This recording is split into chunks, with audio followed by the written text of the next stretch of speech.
From the banks of Dewey Lake, it's the Dewey Pod Monster.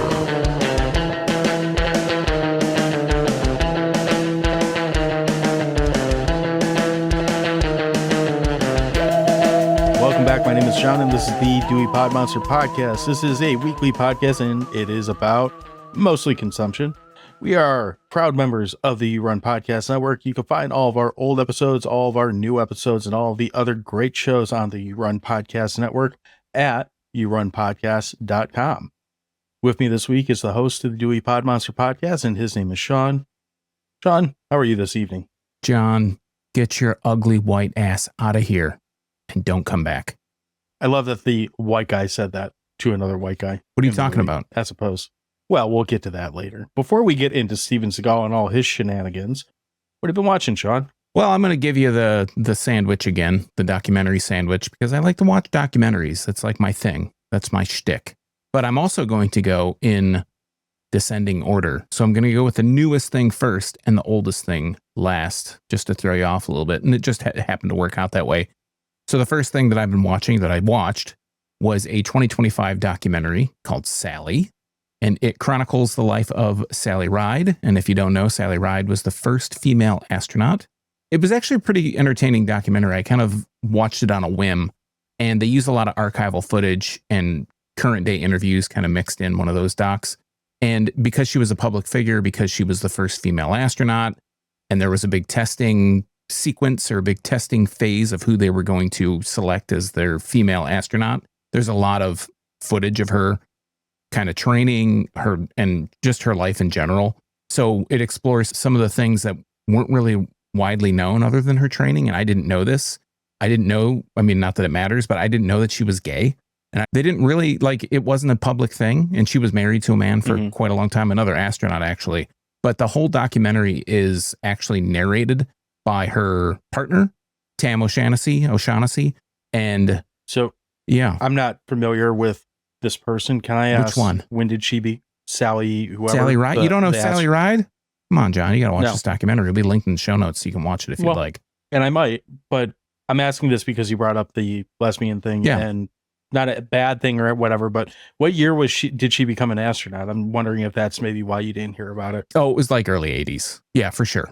That was a reason. Okay. Yeah. I was going to say, like, if it was 1982 as opposed to like 2022, I could see why they might not like bring that up. She wasn't out either until later. Okay. She did have a relationship with her partner, but they reconnected after they knew each other from childhood, like summer camp or something. I think they explain how they initially met, but they didn't get back together until after she was already divorced from her husband. But anyways, I thought it was a really engaging doc and somebody that I knew of, but didn't really know enough about to have any kind of preconceived notion going into it. I just was like, oh, Sally Ride, first female astronaut. Like, that's all I knew about.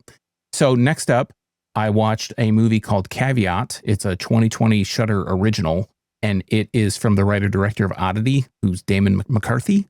And basically, I'll give you the nutshell. It's about a guy who's got a bit of a memory issue, to say the least, who's been hired by an acquaintance of his to watch over the acquaintance's mentally disturbed niece.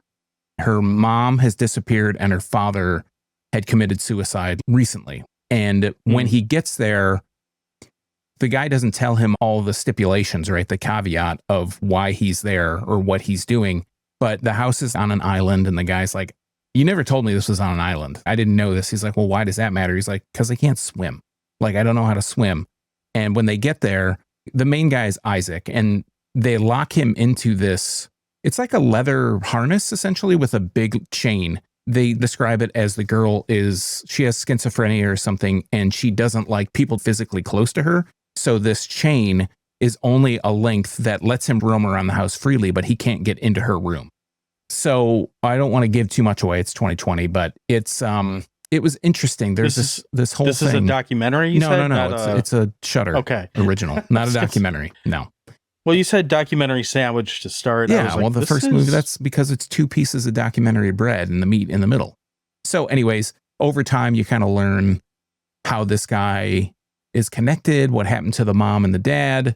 Like I said, the mother's missing, so you find out about it. It's interesting because the cover has this it's like you can't really tell what it looks like. It's supposed to be this stuffed rabbit toy that drums on a drum, and they're holding it on the cover, and it plays a part in the movie. Like whenever something eerie is going to happen, this toy starts playing this drum.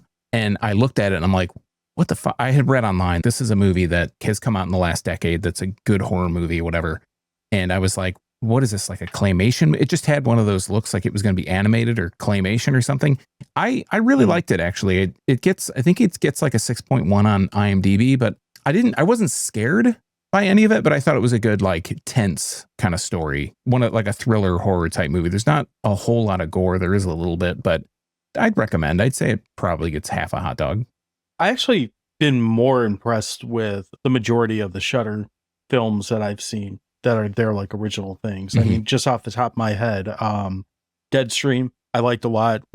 I think you liked that one too, if I remember right. We both really liked The Void, which I believe was a Shudder original. And I want to say Late Night with the Devil was also a Shudder original, but I could be wrong about that. I thought that was on Prime or something.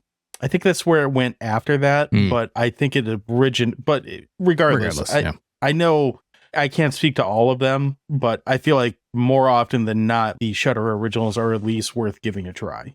Yeah, I'd give it a half a hot dog at the very least. The last thing I'll talk about is another documentary, this time a 1999 documentary by Errol Morris. And Errol Morris has done a bunch of highly regarded, usually political kind of documentaries. He directed Fog of War, The Unknown Known, which is about Donald Rumsfeld, The Thin Blue Line, which is about police officers. And this one is called Mr. Death, The Rise and Fall of Fred A. I think it's Leuchter is the way that you'd say his name, Jr. It's an interesting documentary. It starts off, I'd say the first half is about a guy who's an engineer who is hired by different states and different prison. I don't know if prison groups is the right thing to say, but I guess state-run prisons where they do executions. And his job is to make either repair or design or make more efficient the means of executing prisoners.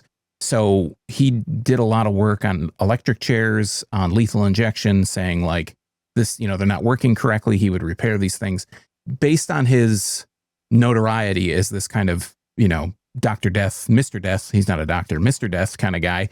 He gets hired by a defense attorney to be an expert witness of this trial. This is a documentary, John. This is not a drama. Just felt like I had to throw that out there. He gets hired by this lawyer on a defense case of a guy who is the Holocaust denier. And he's been spreading newsletters and leaflets about denying the Holocaust. And he gets sent to Auschwitz, and he starts doing these unauthorized samples of rocks and things at Auschwitz. And Auschwitz is obviously a big concentration camp. And he's taking rock samples and turns them in anonymously to a lab to have them analyzed for cyanide. And he becomes, I don't want to spoil it, but he basically writes this letter about how the Holocaust probably didn't happen. And it becomes this really widely used, quote unquote, evidence to deny the Holocaust. And it's not so much the story of this guy, but just the profile of this guy himself, Leuchter, who is just, I don't know, he's a really interesting character. Like, I do not agree with any of his viewpoints, but I just thought it was an interesting documentary. Like, Errol Morris can take really serious subjects and make them really entertaining and engaging. So I feel like I'd seen this one probably like 20 years ago, but I had to really search for it to watch it. Cause I was looking at places saying like documentaries that start one way and totally do like a 180 and turn out to be something totally different from how they start. And this is kind of one of those, but I had to really search to find it. I found it on the Internet Archive. And again, as always, these will all be linked in the show notes, so you can take a look if you're interested in any of them. But it was interesting. That's what I've been watching this week. John, how about you? Well, before that, for what it's worth, Late Night with the Devil is a Shudder original. It's not all good, though. And A Violent Nature was also a Shudder original. On the other hand, Revenge, which is, I'm probably going to mispronounce this, Coralie Farragut's first movie. She directed The Substance. It's also a Shudder original. And that one's kind of high on my, like, watch this sooner or later kind of interest mostly just based off, I really like The Substance, so I want to see her other film. Yeah. And the further, as time goes on, people keep bringing it up as a really good movie, so one of these days, maybe we'll talk about it here. Yeah, maybe. Haven't thought that far yet. I got 4 things I'm going to just rattle off, because 3 of them are pretty similar. Yeah, I know. I'm going to start with one because I want to just get into it now because the season literally just ended. I finished the new season of Dexter Resurrection. So this is basically all a corner of like John watches this shit like throughout the year type shit. Although I remain pretty stuck on I don't know why I can't quit this character approach to Dexter, which has been something I've been shouting for like 8-9 seasons now. This season actually held up pretty well. I'm kind of surprised. Like, it's probably the best season of the show. I don't think it's even up for debate since season 4. There's a lot of people you would know in it. Like, it's got David Dastmalchian, it's got Peter Dinklage, Uma Thurman, and Nathan Fillion. I think no, not Nathan Fillion. Doogie Howser. What's his name? Neil Patrick Harris. Yeah, him. He's in it for a minute. So, it's got a lot more like star power in this one than what they usually do. And it does bring back some of the old cast members, but unlike the last one I was saying where it felt like they got actors to do like a caricature of whoever, at least they're getting the original actors to reprise their roles, so it doesn't feel like that this time. It's not perfect. There's some like, for if you haven't watched the show, Dexter occasionally talks to dead people from his past. And I kind of wonder why people that died in season 1 continue to age as a ghost. That kind of sucks if you get killed at like 20 something and then when you come back 20 years later, you're in your 40s. Like, I would think if you die in your 20s, at least you get to stay in your 20s, right? God damn it. Can I have this one thing? I mean, I don't know how that part of death works, but that seems like a bummer. But I mean, I digress. Whatever. But yeah, if you've watched any of the Dexter series and enjoyed it, this season is actually worth going back to and giving a try, which I haven't been able to say that in a while. Past that, we're going to set Wrestler's Corner to the side for about 5 to 10 minutes, and we're going to talk about Football Corner now, because there's a bunch of like football docuseries that came out over the last month, and I've kind of crammed them all in the last like 2 weeks or so. I'm going to go from like the one that I like the least up to the one that I like the best. One of them's on ESPN. It's The Kingdom, which is about basically a crash course history of the Chiefs that's basically focused around the current Chiefs team. But it goes back and talks about who bought the team, the original owner, some of all that shit, their merger in the NFL, blah, blah, blah. Which is funny because of one of the other ones that I'm going to talk about. But it's entirely too much time just like, we're jerking off the Chiefs logo as much as we possibly can through this documentary, which is all right, whatever. But they take each episode, like they focus on one of their like star players. So like there's a Patrick Mahomes episode, there's an Andy Reid episode, there's a Travis Kelce episode, and so on. And then they're kind of mixing that in while following the team through last season and telling their history all at the same time. This one's an ESPN documentary, and I actually usually like ESPN documentaries. I usually do more good than bad with them. This one's kind of vanilla. Like, it's not bad, but like the coolest thing in this whole documentary is apparently somewhere in Kansas City, there's like a cave that has like this whole archive of all this like just Chiefs history. It's in some bunker underground that they take you in with a camera. Obviously, you don't actually go in there. And it's like, I'm kind of impressed and amazed that they've turned this bunker into like a museum of Chiefs history. And it's not like a good looking museum. It's like an office file cabinet worth, like, think like office storage room. Like there's typical Office Max boxes and one's labeled like Patrick Mahomes, and they open it up and it's like, oh, these are the first shoes I wore in the first game I started. Like weird shit like that like if you want to really nerd out about Chiefs history, that's probably the place you want to go, but it doesn't look like you can go in there without like 5 levels of security clearance. So, that's run by the team then? Yeah, it's all run by the team. It's only Chiefs stuff. Guy. It's not any, it's not some guy. It's not like that dude, that U of M fan that's house is like this whole mausoleum of U of M bullshit that I'm sure you've seen on TV around here. No, I haven't. Like I haven't seen it. Thankfully. Not my thing. Yeah, you're not missing much. You're not missing much. But yeah, I mean, aside from getting to relive the Chiefs losing a Super Bowl, it's not bad. Like I wouldn't go that far, but it's like a quarter hot dog. Like, yeah, okay. I'm sure if I was a Chiefs fan, I'd probably like it more, maybe, but it just doesn't do enough to really give you the information. The most interesting parts about it is when they like focus on Andy Reid and his career, because they go all the way back to him being like an 8 foot tall, 400-pound kid doing the pass punt kick competition or whatever, where he's like out there towering over these other children at like full Andy Reid size, except young. That's pretty entertaining. And Andy Reid's a pretty like decent guy with a mic, like on a microphone too. Like I don't have anything against Andy Reid. My annoyance with the Chiefs has more to do with their tight end than anything else. Maybe not the best dad, but it's debatable. Yeah. Well, Hard Knocks came back. Hard Knocks this year features the Buffalo Bills. Are you watching this or no? I am. Yeah. I haven't watched the most recent one, but yeah, we haven't talked about what we've been watching for seemingly forever. So yeah, I know. Almost the whole season's passed. The whole like season of Hard Knocks is done now. Yeah. So this year it's the Buffalo Bills, and I don't know. This one, it's not bad. There's plenty of people in there that make it watchable. I don't have anything against Josh Allen. I think he's one of the best, if not the best, top 2 quarterbacks in the league. So that's kind of good, but he doesn't seem like he has a whole shit ton of personality, or at least they don't really let him show it that much. He just seems like a nice guy. Yeah, exactly. And milquetoast, like no controversy or any real opinion on anything. And that's fine, I guess. But like, I kind of feel like Hard Knocks is hitting the point where it's like going through the motions every year for at least this version of Hard Knocks.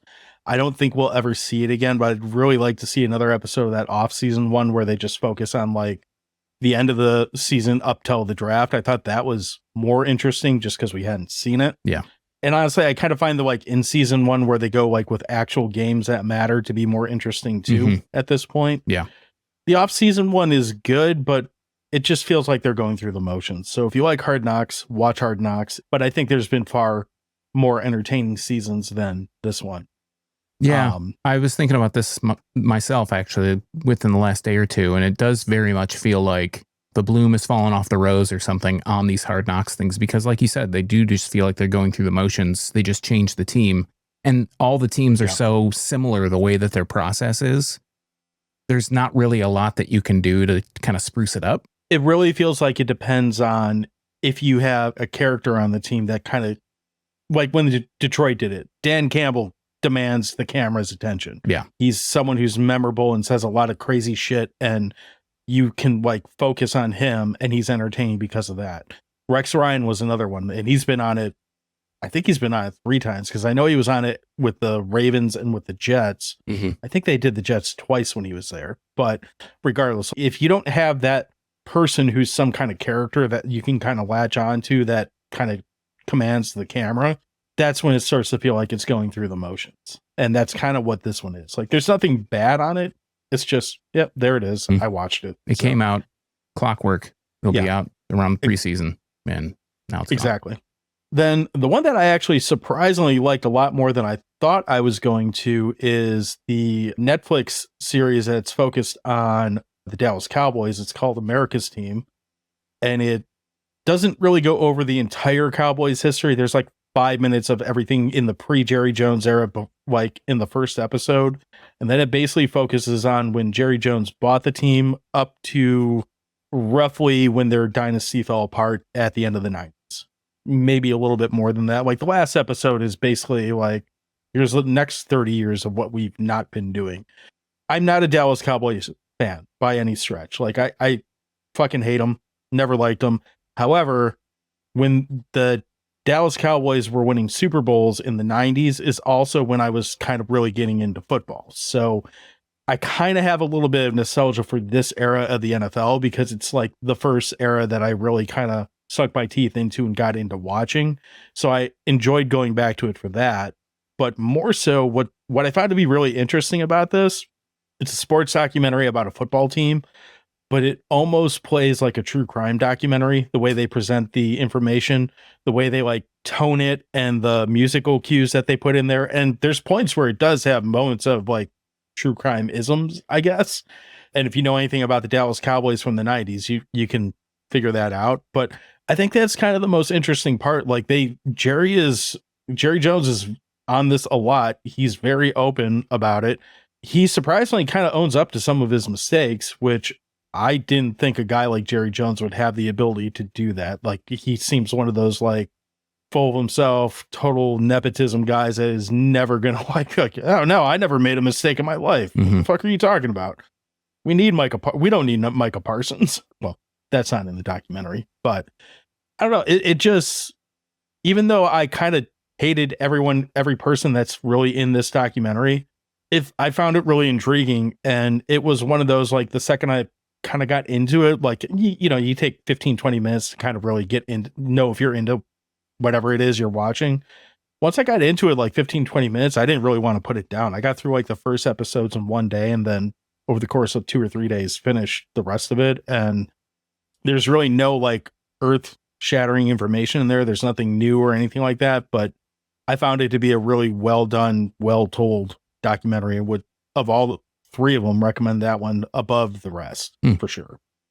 I figured I'd knock out all the recurring segments that come up every year and get those out of the way all in one shot, since football just started, and now all you have to hear about for the next 6 months is me every week saying, well, I watched a bunch of football this weekend, and then moving on to whatever other bullshit I said. Yeah, anything else you want to add in before we take a break? No, let's jump into the Glimmer Man.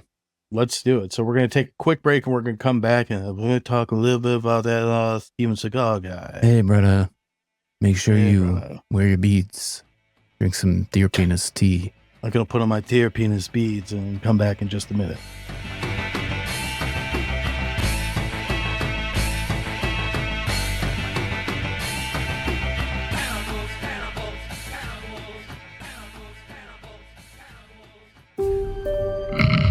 Hey folks, AI John here. If horror is the name of the game, Will and JT from the Deadbeats podcast have just what you're looking for. Each week, they dive into horror in its many forms, be it movies, books, TV shows, or even urban legends. Whether you're a die-hard horror buff or just enjoy a good laugh with your frights, this podcast promises both spooky insights and genuine camaraderie. You can find the Deadbeats podcast and many other fine shows at yourunpodcast.com. We are back, and as mentioned, we're going to be talking about the movie The Glimmer Man. This came out sometime in the fucking past. We'll cover that again in a minute. I don't have the year in front of me, but we start with third-party review, and this week's third-party review comes from James P. And James says, I'm probably one of the few that like this one. Seagal playing the usual wisecracking, bone-breaking law enforcer, he looked to be in decent shape, despite what others say. Black clothes make every man look slimmer, and arguably, this is the last decent Seagal action crime cop movie during the decade of die-hard wannabes. 3.5 out of 5 stars. I don't know if I agree with James. I thought he still looked kind of chubby as shit in a couple scenes of this movie, but certainly not as bad as Kill Switch. True. Yeah, this is probably a good 15 years before Kill Switch. But anyways, Sean, take it away here for a second. What is the movie The Glimmer Man about? All right. So for that, we go over to imdb.com. We type in the words The Glimmer Man. It brings up a movie from 1996. It gets an R rating. It is an hour and 31 minutes. It also gets a 5.4 out of 10 from IMDb. It has 22,000 reviews. I wanted to mention that this movie, our guest reviewer mentioned it. This movie came out in 1996. It's the highest rated thing that Steven Seagal has been in for the last 20, almost 30 years. Save Roseanne. He was in one episode of Roseanne, has a higher rating than this. The Onion movie, where he plays Cockpuncher, that gets a 6.2. And he was in Machete, and that gets... I was going to say, Machete's got to be higher than 5.5. 6.6. But everything else higher. Is true. By process of elimination, that is higher. But there is no movie past this one that gets a higher rating than 5.4, where he is like the main person.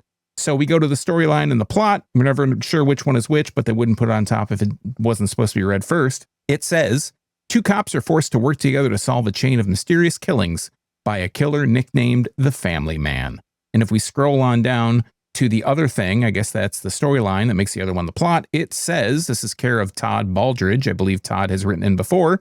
His email address, if you want to find him, is sandib@eastky.com, not related to the jelly. It says, Jack Cole is a soft-spoken, mystical, new age New York cop with a checkered past. He's transferred to Los Angeles to help Los Angeles cop Jim Campbell solve a series of brutal murders in which the victims are crucified. The murders that have happened since Jack arrived in LA just don't sit right with him. When the killer, known as the Family Man, kills Ellen Dunleavy, who happens to be Jack's ex-wife and the mother of his 2 kids, and Ellen's husband, Andrew Dunleavy, it becomes personal, especially when Jack's prints are found on Ellen's body. Jack meets with his military mentor, Smith, not knowing that Smith is in cahoots with local crime boss, Frank Deverell. You give a lot of the movie away right there. So they do, but I also feel like they don't. The first one you read, whatever the plot or whatever, is terrible for this. Before we get into the cast, I'm going to go ahead and give a quick cliff notes on this because Please. I actually wrote one down. Wow. My cliff notes are Steven Seagal is a cop or a Buddhist or a CIA operative or something, and he is teamed up with Keenan Ivory Wayans in a buddy cop adventure, kinda, in which they set out to stop a serial killer or the Russian mob or some government conspiracy, maybe. That's my cliff notes. Yeah, that sounds pretty close.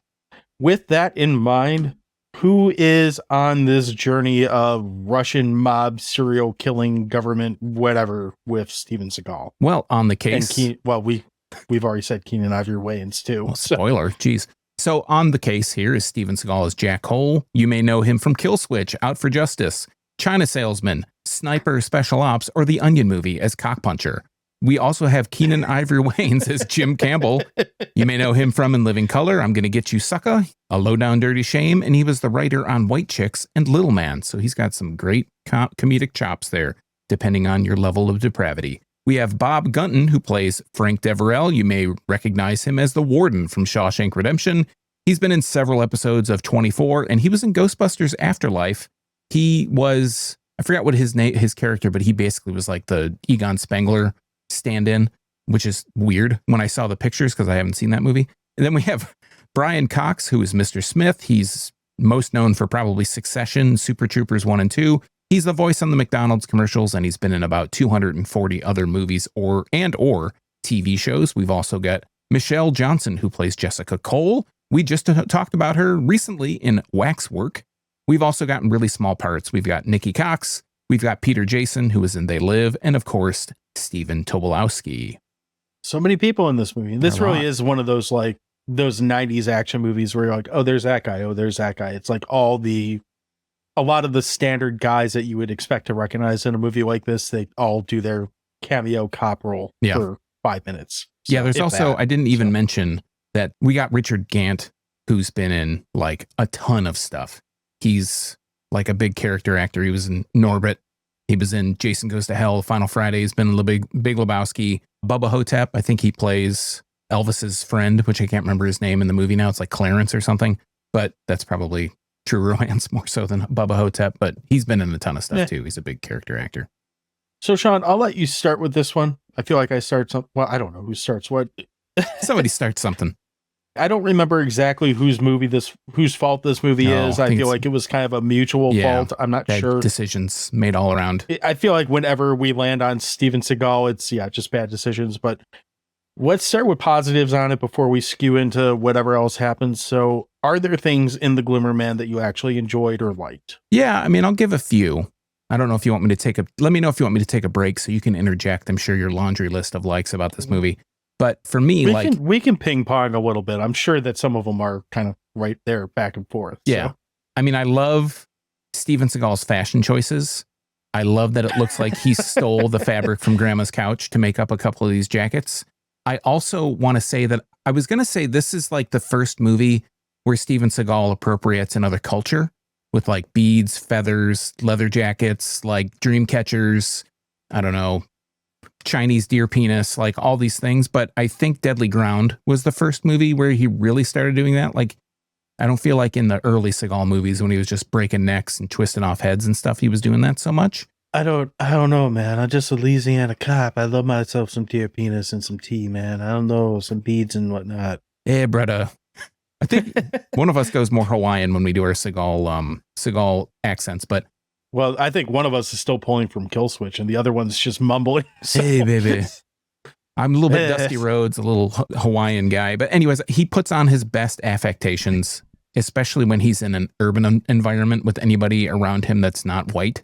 He puts on that like Louisiana blues man affectation on his voice, baby. And you don't even know who this guy is. He's so multifaceted. He can play so many things. I got to say, two things I'll talk about, just like scene specific things. Well, I have multiple scene specific things that I liked about this movie, but two of my favorite things are he pulls, there's a scene where he gets in this fight. It's the scene in the trailer. If you've seen the trailer where he's like, I don't fight, or I don't fight, or I don't like to fight, or something like that. He pulls out, I can't fight. Yeah, that's what it is, because he's a Buddhist. He pulls out this credit card, has a razor blade like in it, and he's slicing dudes up.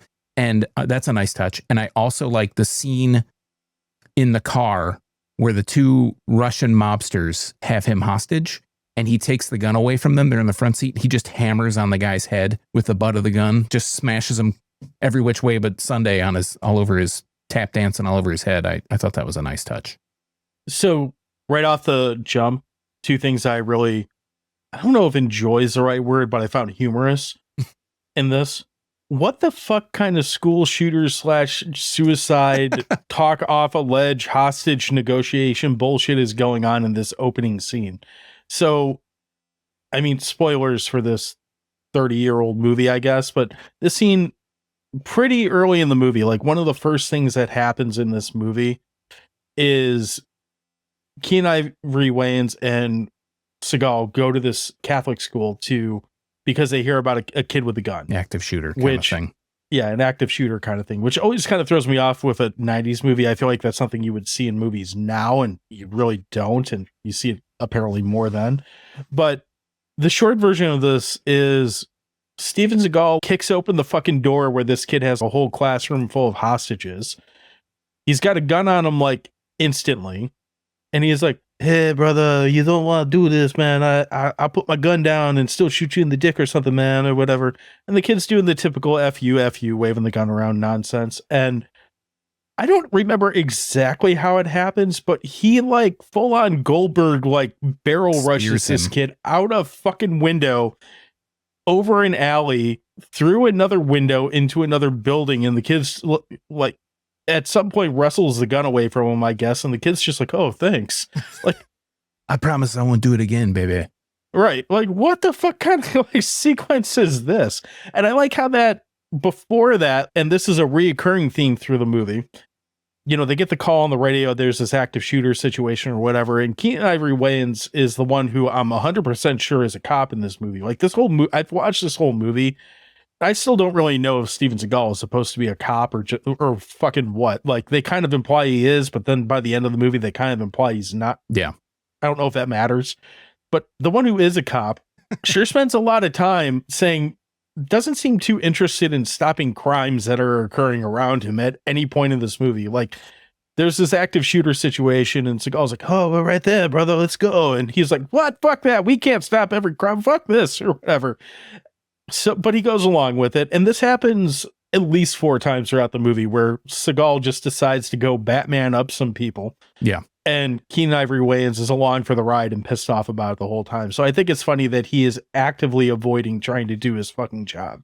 There's a scene in the morgue where one of the victims, see the whole thing, this is more of a dislike, but I'll get back to likes. One of the dislikes is that this is like 2 separate movies. It's like, there's a serial killer piece of it, and then there's all the action, the buddy cop comedy type bullshit that they try to like stitch together to make some kind of nonsense.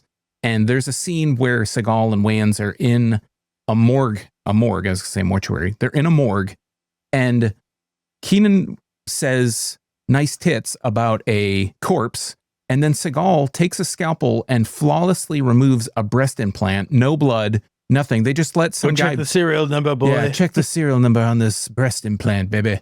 And they just let him mutilate a corpse. No problems with it. Yeah, cool, whatever, dude. Just cut the tits off. Whatever you want to do. It's cool. We want to wear them as a hat. See ya. whatever you want to do. Like, what? It's what a stress ball. What alternate universe is this? And they somehow get some kind of information that they don't really ever follow up on. I mean, I guess it's to prove that she's Russian and she's not an American, to kind of tie this Russian mob thing in the movie. But there's just all these moving parts that are just insanely stitched together somehow. That's not really a like. That's more treading into dislike territory for me. In other words, you kind of, well, and that's fine. We can go back and forth either way with it because I can piggyback on that. So the overarching story in this, and I think we kind of said this in one of the 3 plots or synopsises that we read. Yeah. Basically, Steven Seagal has come to town because it starts with this serial killer being there. And they pretty quickly switch gears to make you think like, no, it's not. There is a serial killer.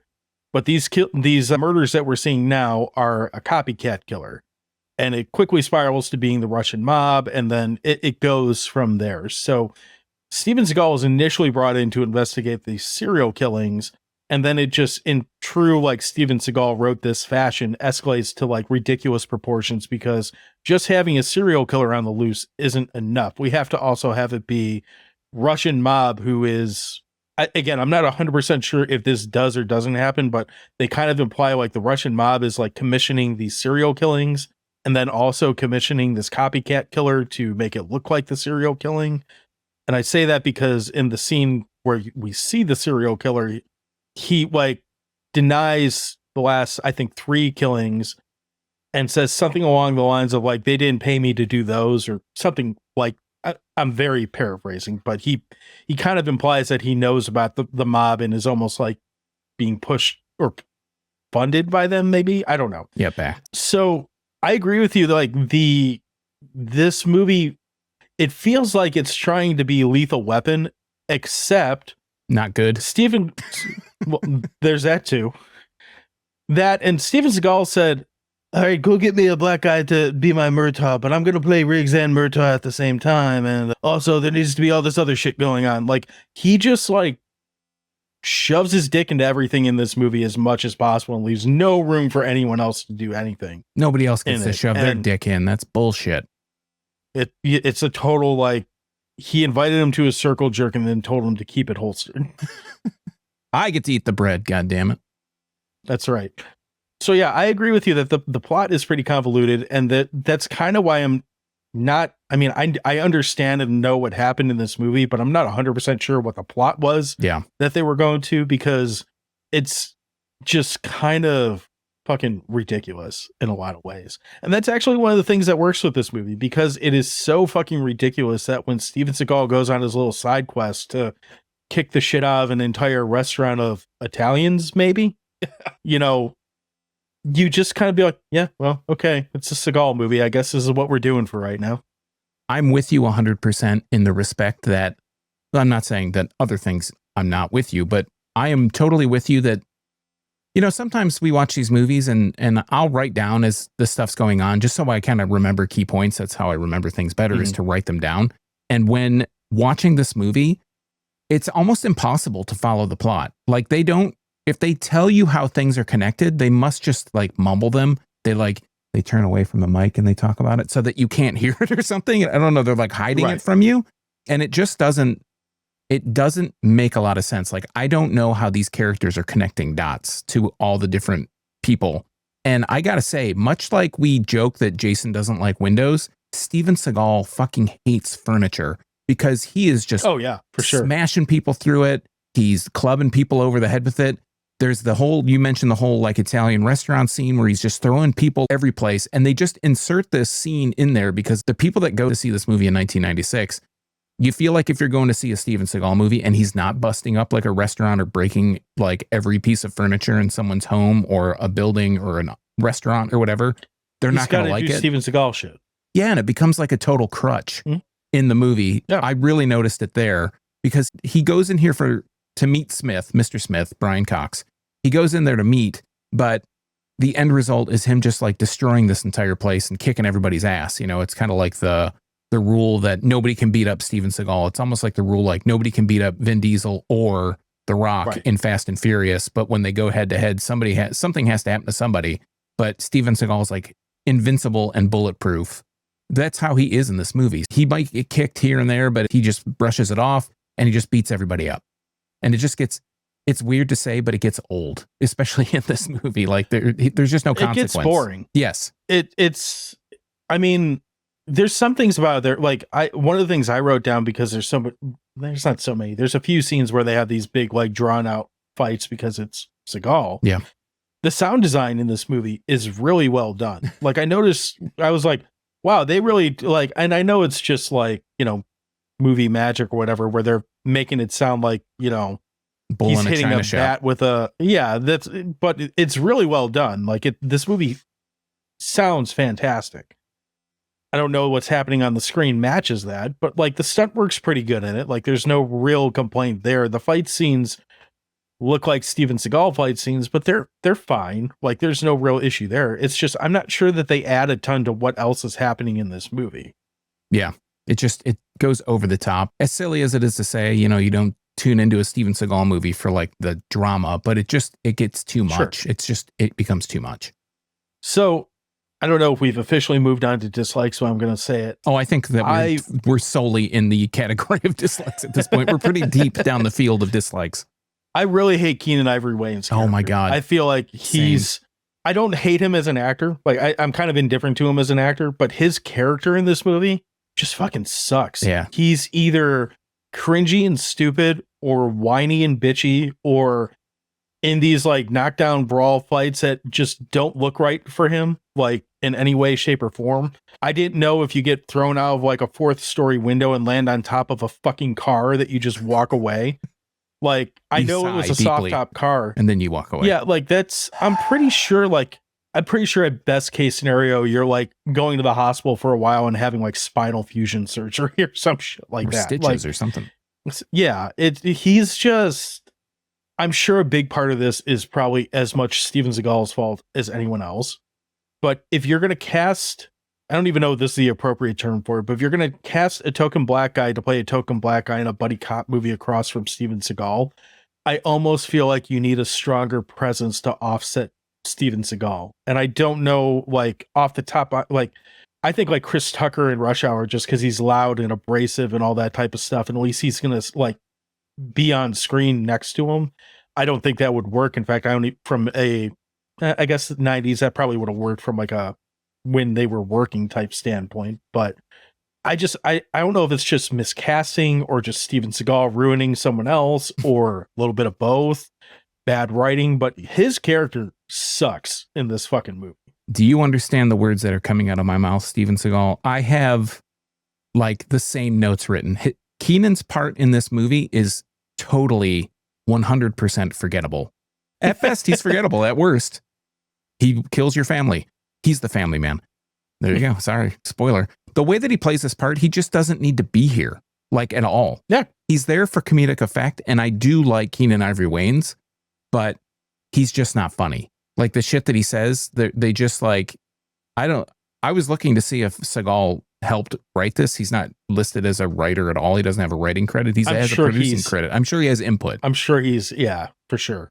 But it's just one of the most, like Seagal has more funny one-liner quips, or at least like attempts at it.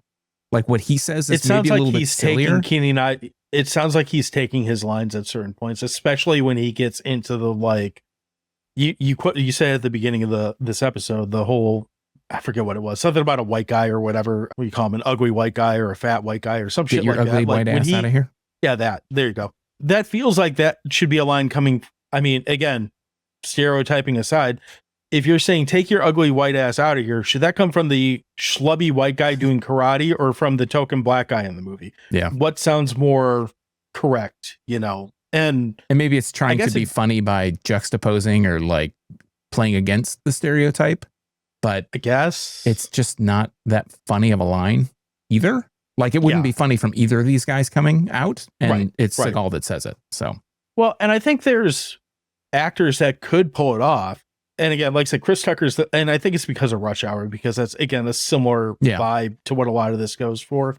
Like, if you had a stronger actor or more of a screen presence on there, across from him, maybe you could pull that off. But he just doesn't have it. And I don't even know if he's done any other like action movies. Like I mostly think of him from In Living Color. I think Load on Dirty Shame was after this, and that's kind of like an action. Was that him? I thought that was comedy. A different one. I thought that was not Marlon. Damon Wayans. I think Damon. Yeah. Then there's Damon Wayans Jr. and Kim Wayans.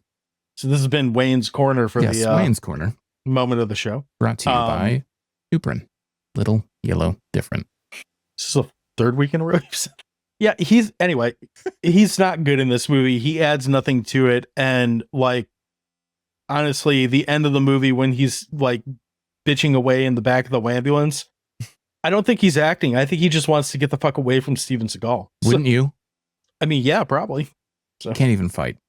It doesn't look like it. His scene where he has to fight, it looks like the dude from The Office who's never thrown a punch before.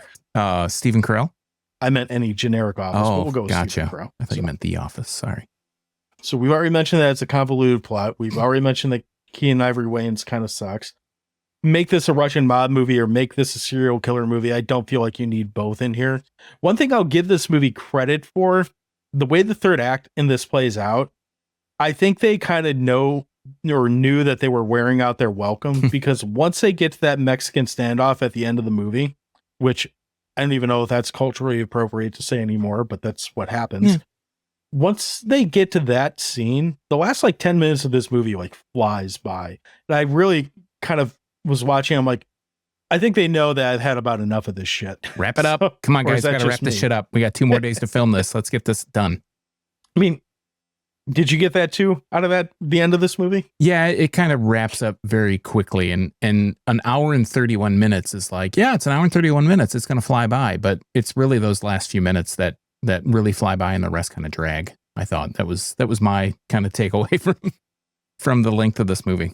I could have used, I don't know, there's things I could have seen a little bit more of. Like, honestly, I would have just taken the Keenan Ivory Wayans like character out and given us more of the horribly named serial killer, like just to make it more interesting. Like that could have been cool, but we didn't get that. So you mentioned some kind of cool stuff about Toborowski. Am I saying that right? Toblerone, the candy bar. Toblerone. Yeah. Yeah, him.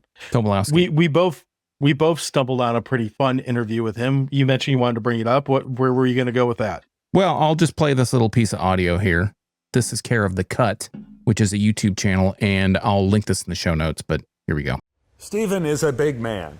He is a big man and an imposing man. He looks very strong, very tall. He was a thing of huge appetites. Everything he did with an enormous amount of passion. I will to say that now I have everything. I just think it had conflicting results. I was cast in the film The Glimmer Man, which starred Steven Seagal and Keenan Ivory Wayans. I was working the first day of the movie, first day, and John Gray, the director, comes in to my trailer and says, "So, how's everything going?" I go, "Oh, fine, John, fine. We're having a problem." I go, "What's wrong?" He says, "Well, Steven Seagal has had a spiritual sort of crisis and sort of a spiritual awakening. He decided that he doesn't want to kill people anymore in movies." I can't fight, man. What do you mean you can't fight? It's a fine time to tell me now. Warner Brothers is very upset. They say, "Steven, I understand what you're doing, but you dance with who brung you. You kill people really good. And in this movie, you have to kill people." And he doesn't want to do it. The problem is, in the scene, I was playing a serial killer, and the whole scene is about him killing me. So John says, Steven Seagal is going to try to convince you not to kill you in this scene. Don't get into a conversation with him. Whatever you do, don't talk to him. He has to kill you. I mean, it's the first day of shooting. This is very difficult for all films and actors. You know, they want to see good footage the first day. I said, well, I'll steer clear of Steven. So we got called to the set, and that was the first time I met Steven on the set. And he came up to me, and he had that cool persona that, "So, what do you think about this scene?" And I was saying, well, Steven, it's a pretty hard-hitting scene. In this scene, by the way, I play a serial killer, and I grab a priest and I threaten to blow his head off, and then Steven comes in and ends up murdering me. So I said, Steven, it's a pretty intense scene. He says, I think it would probably be better if I don't kill you. I said, I hear you. And Steven says, I think it's just bad that we keep putting this violence into the world. I mean, we're creating a sicker and sicker society by putting this kind of thing out into the world. I said, I understand that, Steven, but this case may be an exception. I'm looking at my life as a serial killer, and I feel I'm trapped in this broken soul that I'm inhabiting. And it would really help me in terms of my reincarnational development if you could kill me, and then I would be able to leave this body and actually transcend into a better life, into a better body. You would actually be helping me. So I would be giving you a helping hand? I said, oh, you'd be giving everybody a helping hand. You'd be removing evil from the world. You'd be giving me a new chance at life in a new body sometime in the near future. I never thought of it that way. All right, I'll kill you in this scene. I can't. You don't understand. Go ahead and kill me. Kill me. I dare you, kill me. Do it now or I will kill you. You believe it? 1. This is God's house. Don't make me do this. Please. Don't. 3. And then, and I fall out of frame. 2 months later, I get a phone call from John saying, we have a problem. Steven started ad-libbing in the rest of the film how he's glad he didn't kill the guy in the church. Is there some way you could come back in and in ADR make it seem like you're not dead? So I go back in and I'm going to loop a scene, and Keenan Ivory Wayans is standing next to me. He's watching what I have to loop. So this is what they have. They have me backing up to camera, Steven pulling up a gun, firing. My entire chest explodes, like my heart explodes, like blood flies out at the camera, and I fall out of frame, and smoke rises into the thing as Steven Seagal walks into the shot, and John Gray whispers, now right here, if you could say something to make it sound like you're still alive. I said, say something to make it sound like I'm still alive. Like, it's just a flesh wound. I mean, it was like an Austin Powers moment. I'm still alive, only I'm very badly burned. I ended up shouting up, finish me off, you son of a come on, don't leave me like this. Kill me. It was horrible. Keenan Ivory Wayans just looked at me and said, man, now we are in the realm of high comedy. And he walked off. In the end, I think they just left it to where Steven killed me. I think they cut out all of my extraneous lines. So it's almost like he's a pain in the ass to work with. Yeah. Did you get that impression? Steven Seagal impersonations aside, which we've only done so much of, I mean, do you have anything you want to add at this point? I feel like I've hit most of my major bullet points here. Yeah, I have a laundry list, and we don't need to go over that. I'm ready for hot dogs. I'm getting hungry. I am too. Let's light that grill. Then you're in for a big treat, bro, because it's hot dog time. So you opened up with the 2 likes that we both had, so I'll go ahead and start us with hot dogs. So I already said it, but like I said, this movie feels like it was going for the Lethal Weapon vibe, except Seagal hijacked it and decided to be both Riggs and Murtaugh and make it not great. The movie's mostly a disaster, but there's enough Seagal tropes and enough insanity going on it to keep it somewhat entertaining. This is not by any stretch a good movie. I can't stress that enough. It's definitely not that, but it's entertaining enough to warrant at least half a hot dog. And it is a pretty clear, line in the sand to me is this is where Seagal started to go downhill.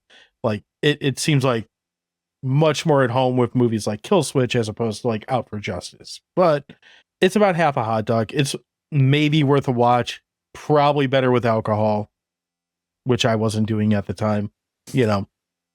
That's about all I can say. Whose hot dog is this, huh? Is it yours? So I'm no expert, but this might be one of the worst Seagal movies I've seen. And let me explain that. I think when we get past this movie, Seagal starts to become a little bit more self-aware or something, and they start making his movies where they're just more ridiculous, and he's just kind of going through his own motions, but they have to work around him because his ego just got so big. And this is like the tipping point of that. There are some serious attempts at action thriller vibes with comedic aspects, but I feel like all that just falls really short. They have set pieces throughout so Seagal can beat up dudes and break stuff. And they set up Keenen to be funny and drop one-liners, but everything that he says pretty much falls flat. And I'd say, at least with most of his other films, there's some kind of unintentional comedy or something that's unintentionally funny. And this one, to me, just felt like drudgery. It's an hour and a half. It feels like 3 easily. Like, I was just so many watch checks. Like, okay, how much is left of this? How much is left of this?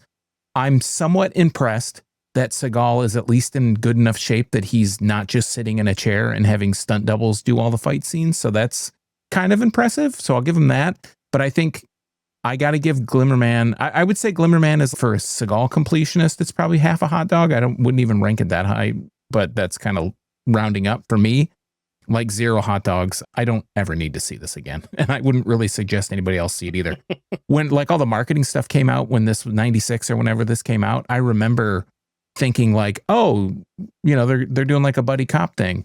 And I think maybe I had some intentions on possibly seeing this at one point, but I'm kind of glad I didn't, because it kind of sucks. You don't think this would have been like, I don't know, $10 well spent in a theater? No. No. I was in 96. I was in college. I probably couldn't afford $10 to go see a movie. I was too busy racking up credit card debt on other dumb shit. Well, then what's $10 more on a credit card, right? You caught me. We did do a question of the week this week. This one will go a little quicker because most of these responses are fairly to the point. Our question is quite simply, who would you like to see Steven Seagal fight next? We'll start over on Blue Sky, because that's where I'm at right now. And we're going to start with our friend Justin over at Pop Culture Reflections Podcast. And he says, the Prowler in full gear. So I think he just wants Seagal to get fucking murdered brutally, which, hey, you know. Our friend Boomer over at Podcast in the Woods says he is doing a deep cut reference to our Hard Target episode and says he wants him to fight diabetes. So, he might be. On Threads, a couple people said diabetes as well, but they did not make the deep cut reference, so they don't get credit for it. And then Kerrigan Sean Patrick says obesity, bullseye, bullseye, bullseye. Ask me about my diabetes. Then over on Instagram, we have a few responses as well. No, yeah, totally, dude writes in and quite simply says he wants to see Steven Seagal fight a nutritionist. Oof. So kind of taking the same idea, but the other way around. I'm not losing any weight, brother. I'll kick you in the fucking face. This food ain't doing nothing but making me fatter. Let me go get some beignets. Those are always good for the soul, brother. And then on the other side of the coin, our friend Greg over at You Can Eat That Crust says RFK Jr. Going a different route with it. Still over on Instagram, Jesse Man O says Mr. T. That could be a fair fight. I still think Mr. T would win. Mix Movie Reviews says Chuck Norris. Give Me Back My Horror Movies says a hoagie, which I would watch that. And then my personal pick for the best answer, Give Me Back My Action Movies, says himself, which I would just like to watch Steven Seagal fight himself. Not in like a CG, like there's 2 of them, like more like Fight Club where he's kicking his own ass. There's 2 of them. Sean, how about you? Do you have any one that you would like to see Steven Seagal fight next? I would just love to see a showdown of 90s action stars, late 90s action stars, and see Seagal fight JCVD. Okay. Sure. All right, then.